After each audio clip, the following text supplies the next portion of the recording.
Defeating overwhelm is so much easier than you think, especially if you know and learn this one secret. Seriously, let me ask you, why are you still drowning in stress when the solution is this simple?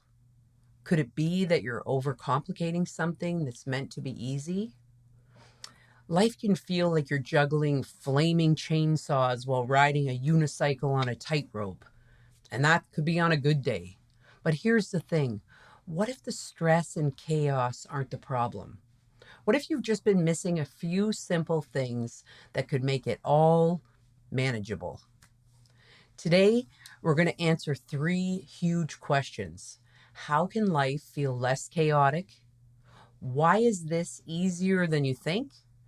And be honest with me, are you missing something that's right in front of you? Spoiler, you probably are. So let's figure it out together. Today, we're going to tackle some big questions like how to make life feel less chaotic, why this whole defeating overwhelm thing is actually way simpler than it seems, and whether there's something right under your nose that you've been missing, which there probably is. But don't worry, that's why you're here, and we'll break it all down in a way that actually makes sense for you. Let's dive in.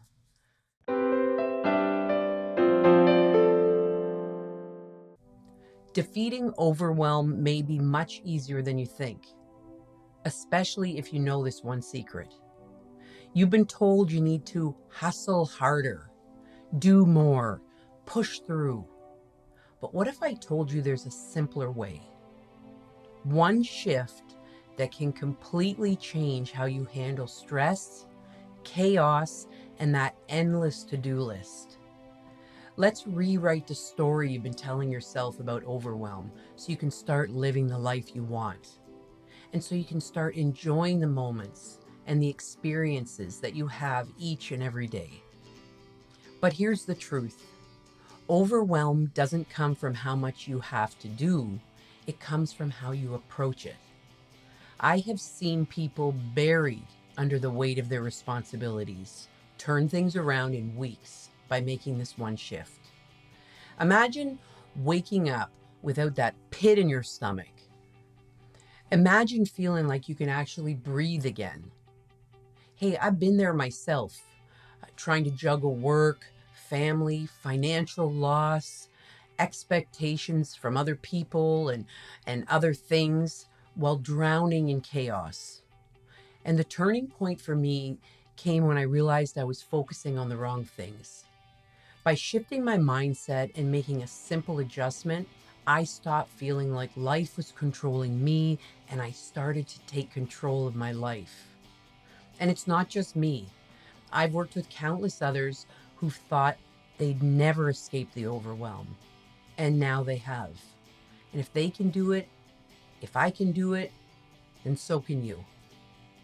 Now, let's break it all down into 5 simple steps. These aren't magic tricks, but they will feel magical when you start using them. And I'm going to share with you one strategy that I use every week to reduce the overwhelm in my life. First step, get clear on your chaos. Overwhelm thrives on vagueness. When you feel stressed, everything seems to blur together into one giant chaotic mess.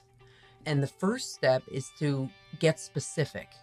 So write down everything that's swirling around in your mind, the tasks, the worries, even the random thoughts. And once it's all out, ask yourself, does this really need my attention? Does this really need my energy right now? Cross out the things that don't matter or that can wait. Simplifying your list is like clearing the fog so you can actually see what's in front of you. Step 2. Now you can focus on what matters. Not everything is urgent, and not everything deserves your immediate attention or even deserves your time. Pick 2 or 3 priorities that truly matter, your non-negotiables for the day. And here's the secret. The secret sauce is prioritize yourself too. Block out time for something that recharges you. Exercise, a good book, lunch with a friend, breath work, reflection, time to think.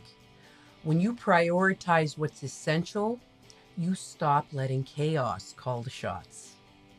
Step 3, take action. Overwhelm has a sneaky way of convincing you that everything has to be done perfectly and it has to be done right now. It's lying. Break it down into tiny, ridiculously small steps. Don't clean the whole house, just load the dishwasher. Well, then you might surprise yourself and just get the whole place cleaned up. Don't write the whole report, just open the document and type one sentence. Action creates momentum, and momentum makes that giant mountain of stress look a lot smaller. Now you can decide to take small actions and get started, or take massive action. Focus and get it all done. The choice is yours. Step 4, change your inner story. And here's where things really shift. The voice in your head isn't always your friend. That little critic loves to tell you that you're failing, loves to tell you that you can't do it. It's time to rewrite the narrative. Instead of saying, I'll never get this done, try, I'm making progress every day. And don't forget to celebrate the wins, no matter how small. Finished a task? Heck yeah, give yourself credit. The more you focus on progress, the less power that inner critic has. Step 5, build systems, not stress. Willpower is overrated. You're not failing because you're not trying hard enough. You're just stuck in a system that doesn't work. A system that you've created and you can recreate. Create systems to automate your decisions. For example, rotate 3 go-to meals for dinner instead of stressing over what to cook. Set specific times to check emails so your inbox doesn't run your day. The less energy you spend on small, repetitive tasks and repetitive decisions, the more bandwidth you have for what truly matters. And here's the bonus. This is a one thing that I do every week. The Cut One Thing Challenge. It's been a game changer for me. Every week, I want you to cut one thing from your life. Now, you don't have to cut out your favorite Netflix show or your favorite little chocolate treat. Let's be reasonable. But something that's draining your energy. Maybe it's a meeting that could have been an email, or that group chat that's a 90% drama drain, or even an outdated obligation you've been clinging to out of habit. Let it go. Now, this isn't being selfish. It's about clearing space for the stuff that actually matters. Think of it like cleaning out a closet, except the closet is your sanity. And trust me, once you start, you're going to get hooked. This past week, I resigned from a networking group that I've been a part of for quite some time. I love the women, and that's what made it difficult. This was a difficult choice. I liked the people, but the time commitment and the benefits of being involved in the group were no longer there and no longer serving me. And they were no longer serving the mission that I'm on in my work. I have now gained time in my week to pursue the things that matter most to me. So rather than adding things to your life, start with deleting things from your life.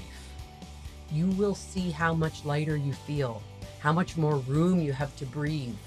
Delete one thing at a time, week by week. So what's going to be your first cut? Choose wisely, because this is where your freedom starts. Now that you're armed with these steps, let's take it up a notch. My video here, you must stop putting up with these 5 behaviors, is a perfect follow-up. It's all about spotting the toxic patterns you've been tolerating and building boundaries that actually work. If you're tired of feeling like a doormat and want to reclaim your power, this one's for you.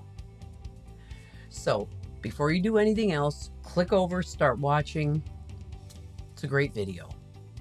And then with these 5 steps, you're not just managing overwhelm, you're defeating it. Start, keep moving forward, and watch how quickly your your whole life begins to shift. You don't have to live in a constant state of stress. By following these steps, you're not just managing overwhelm, you're defeating it. Remember, it's not about doing everything perfectly. It's about making small, consistent shifts that add up to big changes and big wins. You've got this. And if you're ready to take the next step, stick around. I've got even more tools and tips to share. But remember this, you are worth it. And thanks for listening.